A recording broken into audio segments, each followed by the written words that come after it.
வீடு மேல வீடு கட்டினாலும் ஒரு நாள் உன் ஜீவன் உன்னை விட்டு போகும் போது இயேசு ஒருவர் மட்டும் உன்னை கைவிடாதா இருக்கிறார். இயேசு கிறிஸ்து சொல்லுகிறார், நேற்றும் என்றும் என்றும் மாறாதவராய் இருக்கிற இயேசு கிறிஸ்து, நானே வழியும் சத்தியமும் ஜீவனமா இருக்கிறேன், என்னை இல்லாமல் ஒருவனும் பரலோக ராஜ்யத்துக்கு வர முடியாது.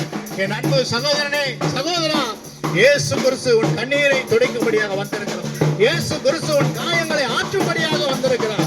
இதோ நீ வாழ வேண்டும் என்று சொல்லி, நீ இயேசு பக்கத்திலே சுகமா இருக்க வேண்டும் என்று சொல்லி இயேசு விரும்புகிறார்.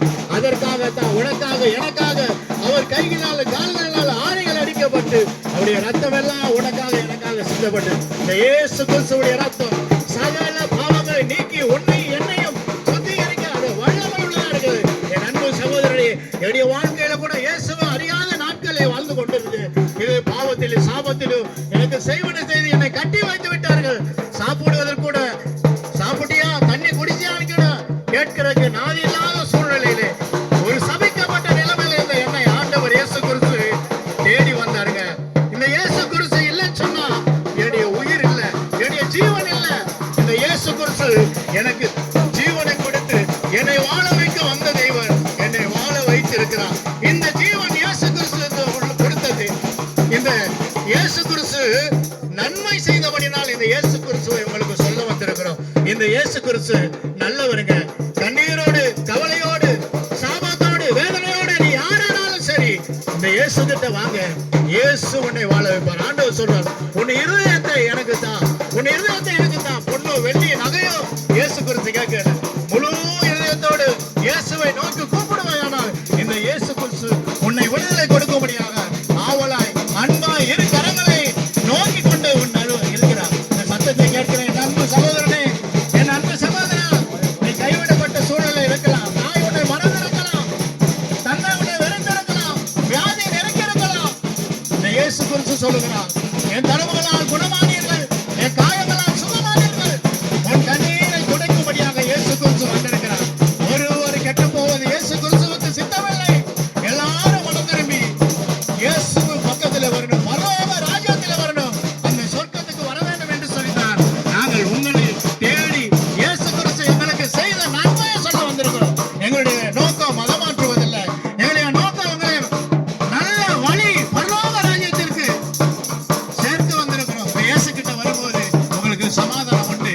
இயேசு கிட்ட வரும்போது உங்களுக்கு நிம்மதி உண்டு. இயேசு கிட்ட வரும்போது கண்ணீரை துடைத்து அவர் சொல்லுகிறார், உலகம் தர முடியாத சமாதானத்தையும் சந்தோஷத்தையும் இந்த இயேசு கிறிஸ்து எனக்கு கொடுத்தாருங்க. இந்த வாழ்க்கை இயேசு கிறிஸ்து போட்டு பிச்சை. நான் என்ன பேசுறேனே, இயேசு கிறிஸ்து இல்லைன்னு சொன்னா நான் இல்லைங்க. இயேசு கிறிஸ்து உயிரோடு இருக்கிறார். அவர் மரித்தார், இன்று உயிரோடு ஜீவித்துக் கொண்டிருக்கிறார். இந்த இயேசு கிறிஸ்துவை நோக்கி பாருங்கள், நீங்கள் ரட்சிக்கப்படுவீர்கள், உன் குடும்பங்கள் காப்பாற்றப்படும். இந்த இயேசு கிறிஸ்து நன்மை செய்தவராய் இந்த பூமியில சுற்றிட்டு எந்த ஒரு தெய்வமும் நன்மை செய்யலைங்க. மந்திரவாதி கூட போய் சுடுகாடா சுத்தி கொண்டிருந்த கண்ணீர் கவலைய வாலிப நாட்கள்ல கண்ணீர் கோயிலை கண்டவெல்லாம் கதறுவேன், என்னை விடுதலை இருக்க, என் வேதனையை தீக்க ஒன்னும் தெய்வம் இல்லையா என்று ஓ என்று கண்ணீரிட்டு கலகுன. 11 பேர்ல பிறந்த என்னுடைய வாழ்க்கை, பெரிய குடும்பத்துல பிறந்தவன். எங்க அப்பா சிவிதார் ராணுவத்தில் இருந்தவர், கடைசி பிள்ளை. எல்லாரும் சொல்லுவாங்க கடைக்குட்டி செல்ல பிள்ளை என்று சொல்லி. ஆனா என்னுடைய வாழ்க்கையில சாபம் மட்டும் தாங்க இருந்துச்சு. சாப்பிட்டியான்னு கேட்க நாதி இல்ல, தண்ணி குடிச்சியான்னு சொல்லி கேட்க நாதி இல்ல.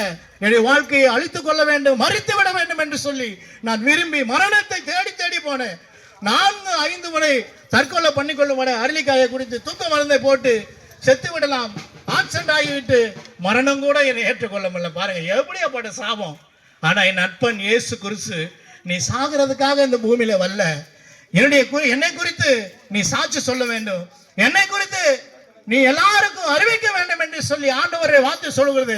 என் தாயின் கருவு உருவாவதற்கு முன்னே அவர் என்னை கண்டாரா, அவர் கண்கள் என்னை கண்டது, என்னை பெயர் சொல்லி அழைத்தவர். பாருங்க, என்ன மட்டும் இல்லைங்க, உங்க ஒவ்வொருவரும் இயேசு கிறிஸ்து சொல்கிறார், நீ தாயின் கருவில உருவாவதற்கு முன்னே உன்னை என் கண்கள் கண்டது, உன்னை நான் பெயர் சொல்லி அழைத்து, நீ எனக்குரியவன். ஏன் சொன்னா, நீ இந்த பூமியில கஷ்டப்பட்டு கண்ணீர் வடிச்சு மறித்து போவது தேவனுக்கு சித்தம் இல்லைங்க. இந்த பூமியில உடைய வாழ்க்கை இல்லை. ஆண்டோடைய வார்த்தை சொல்லுகிறது, பலத்தின் மிகுதினால் 70-80 வயசும் அதுக்கு முன்பாக கண்ணீரின் கவலை வேதனை தான். ஆண்டவர் சொல்லுகிறார், நீ மரித்து நித்திய ஜீவனை பெற வேண்டும். அந்த இயேசு கிறிஸ்து தான் வழி சத்தியமா ஜீவனுமா இருக்கிறார். இந்த இயேசு